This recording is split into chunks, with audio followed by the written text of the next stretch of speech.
You are sitting on a wooden stool in a dim room above a shop. On a narrow medieval street, a man in a leather apron is tying a strip of cloth around your upper arm. He is not a doctor. He is your barber. In a few seconds, he is going to open a vein in your arm with a small blade, and you asked him to do it. You are not sick. Not really. You feel tired. Your head aches. Your stomach is unsettled. And in this room, in this century, the answer to almost every one of those complaints is the same. Let some blood out. For nearly 2,000 years, this was not a fringe practice. It was mainstream medicine. It was recommended by the most respected physicians in the world, performed on kings and peasants alike, and considered as routine as taking an aspirin is today. Bleeding a patient wasn't a last resort. It was often the first thing anyone tried. So how did an entire civilization come to believe that cutting a healthy vein could cure a headache, a fever, a bad mood, or a broken bone? And why did it take until shockingly recently for anyone to seriously question it?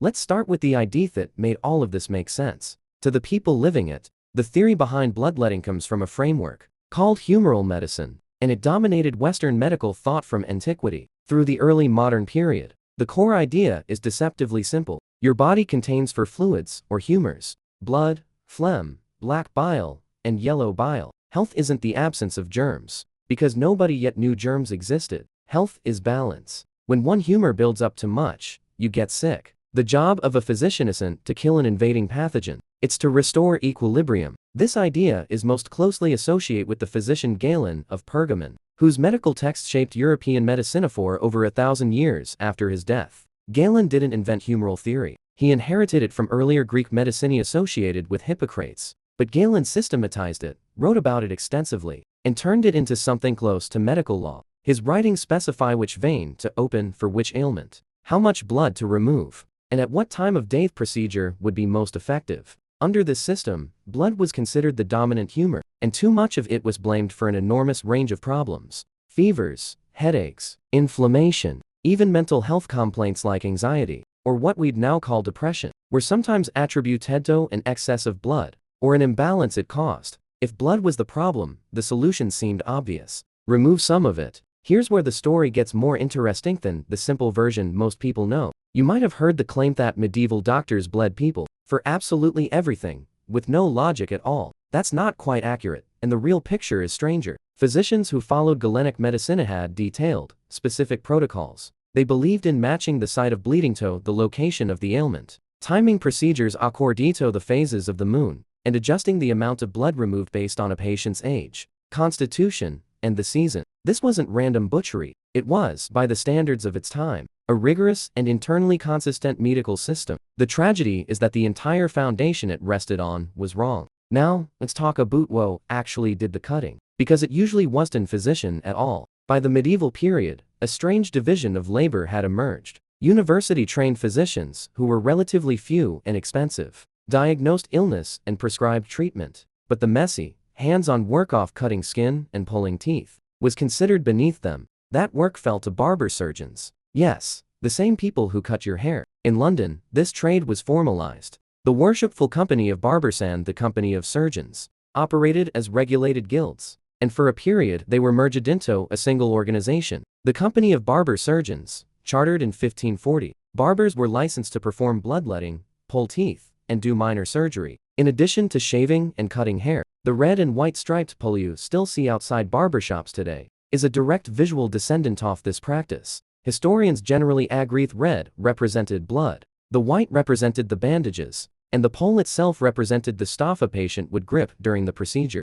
to make the veins in the arm stand out. So the man in your imagined room, tying cloth around your arm, is entirely plausible. He trims beards in the morning and opens veins in the afternoon. Same tools, more or less, same steady hand. For more advanced or dangerous procedures, physicians sometimes turn to a written authority that shaped surgical practice across Europe. The surgeon Guy de Chauliac, working in the 14th century, wrote a massive surgical text called the Chirurgia Magna, which became one of the most copied and referenced surgical manuals. For the next 200 years, it included detailed instructions in bloodletting technique, which veins to avoid, and how to manage complications. This wasn't guesswork passed down by word of mouth. It was documented, studied, and taught. Now, let's reconstruct what actually happens in that room above the shop. The barber surgeon has already selected the vein based on your complaint. For a headache, he might choose a vein near the forehead or the arm, following the doctrine that bleeding should occur close to the site of the imbalance, or sometimes deliberately, far from it,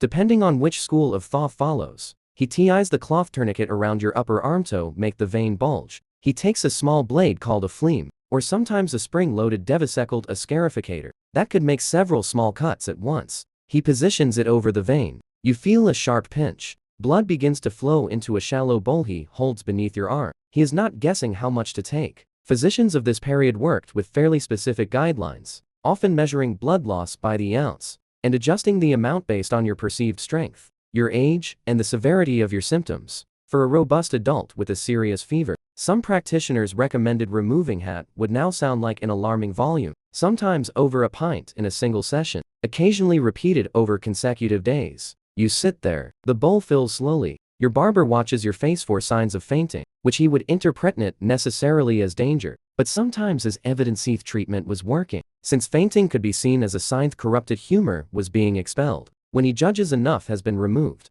he releases the tourniquet, presses a cloth to the wound, and binds it. You are sent home to rest, likely feeling lightheaded, weak, and pale. And this is where the story takes its darkest and most counterintuitive turn. Modern medicine understands something that Galenic physicians had no way of knowing. Blood carries oxygen. It carries the immune cells your body needs to fight infection. In cases of serious illness, particularly infections or conditions involving blood loss, dehydration, or shock, removing more blood doesn't restore balance. It accelerates decline. A patient already weakened by fever, already fighting to keep their blood pressure stable, could be pushed toward collapsibility, the very treatment meant to save them. Historians studying the death of George Washington in 1799 have pointed to this exact scenario. Washington developed a severe throat infection, and over roughly 10 hours, his physicians drained an estimated 5 pints of his blood in an effort to cure him. Following standard medical practice of the era, modern physicians reviewing the case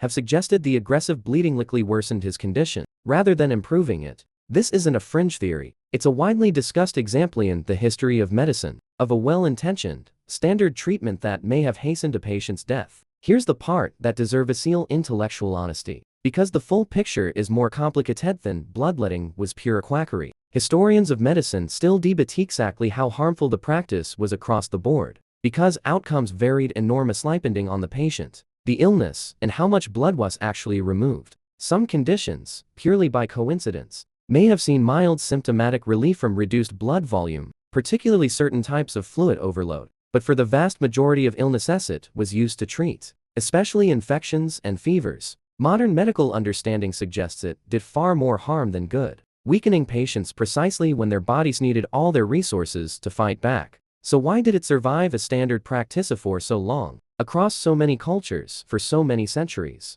Partly because medicine before germ theory had almost no reliable way to test whether a treatment actually worked. If a patient recovered, the bloodletting got the credit. If a patient died, the illness was blamed for being too severe, or the bleeding hadn't been started early enough. There was no controlled comparison, no statistical thinking, no concept of a placebo effect. The entire feedback loop that might have exposed the flaw in the theory simply didn't exist yet. It also survived because it was embedded in an enormous, internally logical system that explained everything. Humoral theory wasn't just a medical idea. It connected to astrology, diet, temperament, even personality types. The same for humors are the origin of words we still use, like sanguine for an optimistic person, or melancholic for a sad one. Overturning bloodletting meant overturning an entire worldview, not just one treatment. The practice didn't disappear overnight, either. It persisted well into the 19th century in parts of Europe and America, gradually losing credibility as physicians began adopting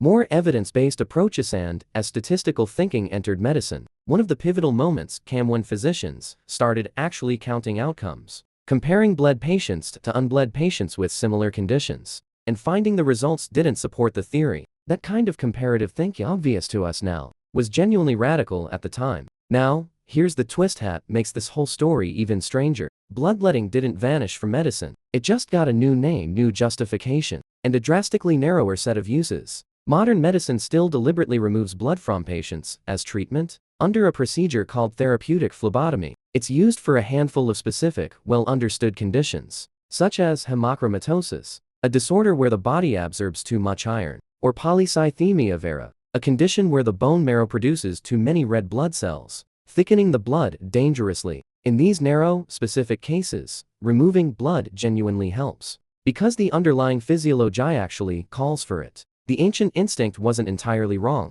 it was wildly overapplied. So the next time you walk past a barbershop and glance at that spinning red and white pole, you're looking at a direct visual fossil of a medical practice that once treated headaches, fevers, and heartbreak with the same tool. A practice built on a theory of the body that turned out to be completely incorrect, yet persisted for centuries because it felt logical, was backed by respected authorities, and nobody had the tools yet to prove otherwise. You sat down on that stool believing you were being healed. In many cases, you were simply being weakened, one careful, deliberate ounce at a time.